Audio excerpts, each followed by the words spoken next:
Hello, Stacy.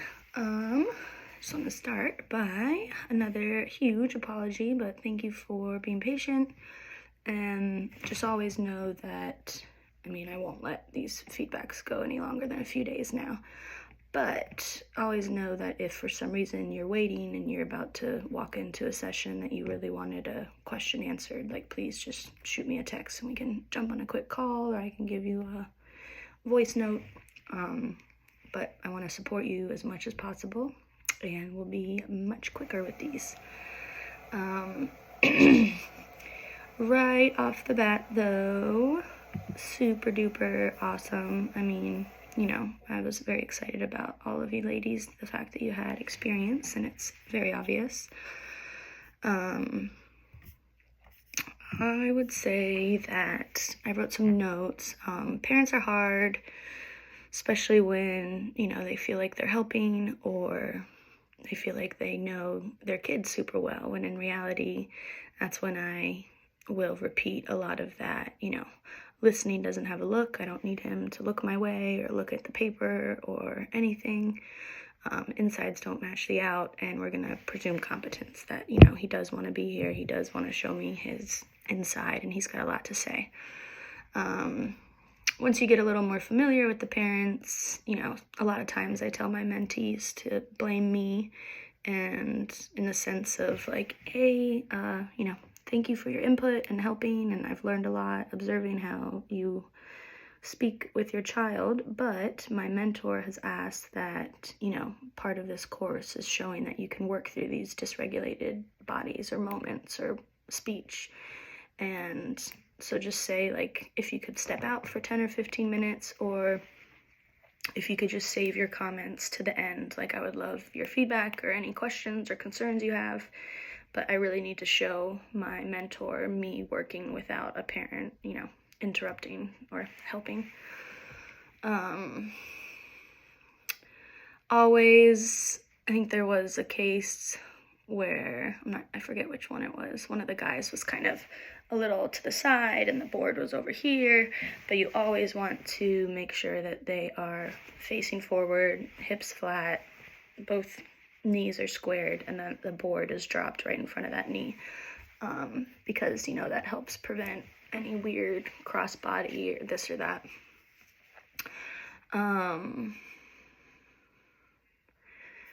So laddering can be tricky. It's really, really hard. I'll try finding a little clip that I can show you how I deal with that. But with the laddering, especially, you can kind of see sometimes if you drop the board and you want to get to the, the letters right, and they already start going for the left, I would just pick it up and not even let them make that connection to do that ladder. And, it seems like sometimes it can get annoying, but it helps that you don't even allow them to make that connection. And then if it just keeps happening, then I would say, okay, bud, like, I know you know where this letter is. I'm going to drop the board, get your eyes on it, bottom right corner, lift up your arm, go right for that letter and get it.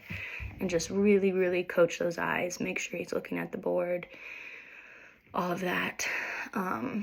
And with all that and the laddering, there was some kind of,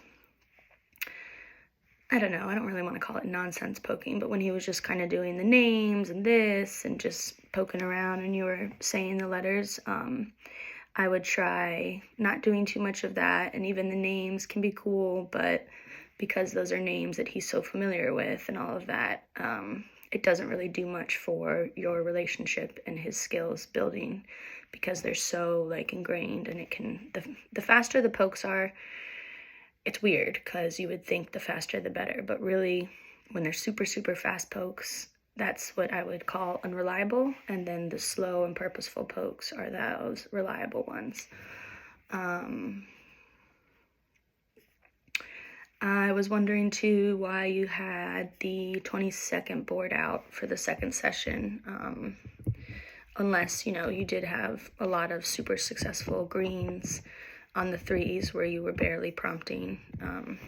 Then and only then is when you would go up to the 26. And so yeah, just make sure that you're following that protocol. But you could have easily done it because he was poking really well. And I think, though, it was mostly spells. So if that's the case, then try out a green on the 26 and see how his accuracy is. And if it's too all over the place, then you can go back down to the 3s and build it up. Also, with the laddering, too, sometimes I cover half the board on the 3s, so he doesn't have as much motor and scanning to do. I love your continuation prompts and your tone and the kind of sing-songiness to it. Keep up all of that. And then I like how you were, talking to everybody, but watch, kind of careful with the you can do it, or you got this, or good job. Because, obviously that's all great. But instead of like, I know you know this, or you can do it, then just give more directional and eye prompts and gestural so you can help with that initiation and get him to where he knows he needs to go. And yeah, my last and final note would just be to work on greens, because spells are always just for the warm-up, or sometimes if I have a super young guy or a really, really busy body, or if someone seems to have gotten really dysregulated, I might go back to a spell only for a word or two just to kind of promote successful pokes and hopefully let them feel more in their body and grounded. But besides that warm-up and those very, hopefully, rare dysregulated moments, just do as many greens as you can.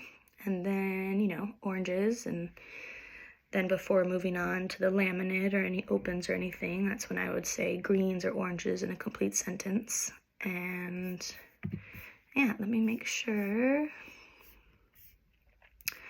I've answered your questions. Yeah, I guess with the OCD, it's tough because OCD and loops are so like similar and different in a way.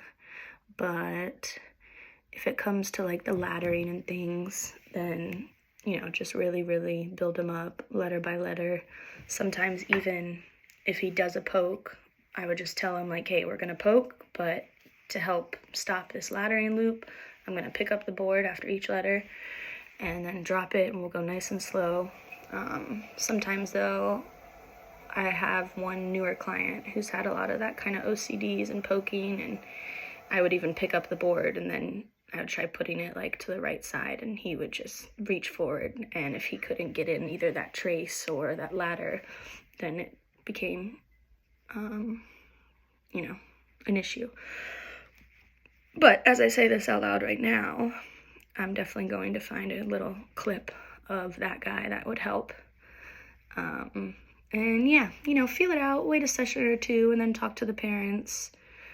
But for the most part, just really work on sticking to the lessons, sticking to super structured questions, find a really, really engaging, high cognitive topic that hopefully will help engage him. And yeah, maybe, I don't know, if you want to try playing some like classical music really softly, or just calming stuff, or work on some gross motor. Yeah. All right, let me know if you have questions. Sorry, this was a ramble.